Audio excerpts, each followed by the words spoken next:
ब्रह्मांड में हमारी पथ ऑर्बिट दोस्तों, क्या आपने कभी सोचा है कि उपग्रह कैसे बिना गिरे धरती का चक्कर लगाते हैं? इसका जवाब है ऑर्बिट यानी कक्षा। एक ऑर्बिट एक ऐसा पथ है जो एक वस्तु अंतरिक्ष में किसी दूसरे वस्तु के चारों ओर गुरुत्वाकर्षण बल के कारण तय करती है। धरती सूर्य की परिक्रमा करती है और चंद्रमा धरती की परिक्रमा करता है। इसी तरह हजारों मानव निर्मित उपग्रह भी धरती की परिक्रमा करते हैं। ये उपग्रह संचार, नेविगेशन, मौसम की भविष्यवाणी और कई अन्य महत्वपूर्ण कार्यों में हमारी मदद करते हैं। ऑर्बिट का महत्व इस तथ्य में निहित है कि यह हमें अंतरिक्ष में वस्तुओं को स्थायी रूप से रखने की अनुमति देता है।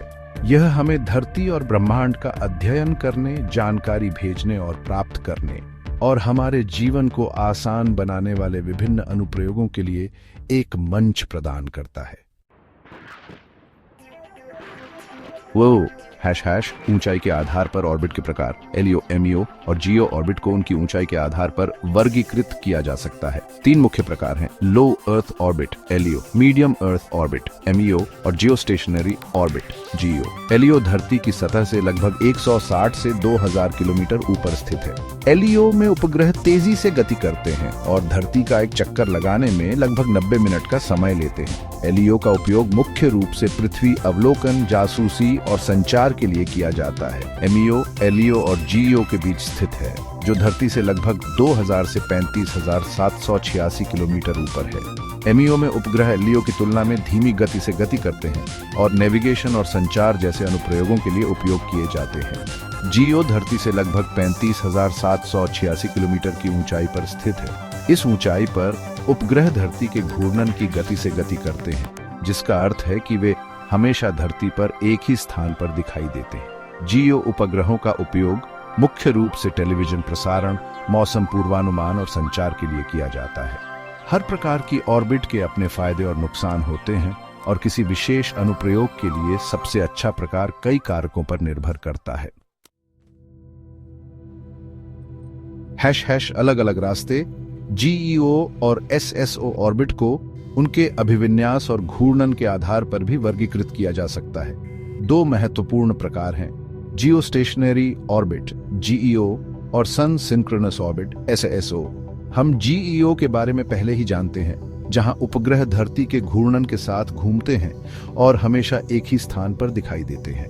एसएसओ एक अलग प्रकार की ऑर्बिट है, जहां उपग्रह ध्रुवों के ऊपर से गुजरते हैं और हमेशा एक ही समय पर धरती के एक ही क्षेत्र के ऊपर से गुजरते हैं।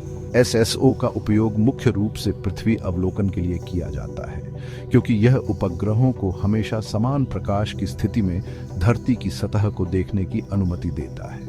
यह वैज्ञानिकों को समय के साथ होने वाले परिवर्तनों को ट्रैक करने में मदद करता है।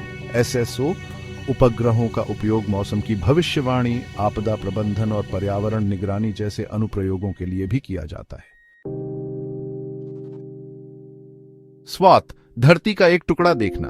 जब कोई उपग्रह धरती की परिक्रमा करता है तो यह एक समय में धरती की सतह के एक निश्चित क्षेत्र को देखता है। इस क्षेत्र को स्वाथ कहा जाता है। स्वाथ की चौड़ाई उपग्रह की ऊंचाई और उसके सेंसर के देखने के कोण पर निर्भर करती है। स्वाथ जितना चौड़ा होगा, उपग्रह उतने ही कम समय में धरती की पूरी सतह को कवर कर सकता है।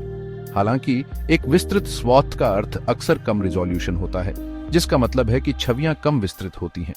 स्वाथ की अवधारणा पृथ्वी अवलोकन उपग्रहों के लिए महत्वपूर्ण है, क्योंकि यह निर्धारित करती है कि वे कितनी जल्दी और कितने विस्तार से धरती की सतह को मैप कर सकते हैं। ऑर्बिट और स्वाथ हमारे दैनिक जीवन में उपयोग। ऑर्बिट और स्वाथ की अवधारणाओं का हमारे दैनिक जीवन पर गहरा प्रभाव पड़ता है। हम हर दिन ऐसी तकनीकों का उपयोग करते हैं जो इन अवधारणाओं पर निर्भर करती हैं। उदाहरण के लिए जीपीएस नेविगेशन उपग्रहों पर निर्भर करता है, जो एमईओ में परिक्रमा करते हैं। ये उपग्रह संकेत भेजते हैं जिनका उपयोग हमारे स्मार्टफोन और कार नेविगेशन सिस्टम द्वारा हमारी स्थिति को ट्रैक करने के लिए किया जाता है। इसी तरह टेलीविजन प्रसारण जीईओ में स्थित उपग्रहों पर निर्भर करता है। ये उपग्रह टेलीविजन संकेतों को रिले करते हैं जो हमारे घरों में हमारे टेलीविजन तक पहुंचते हैं।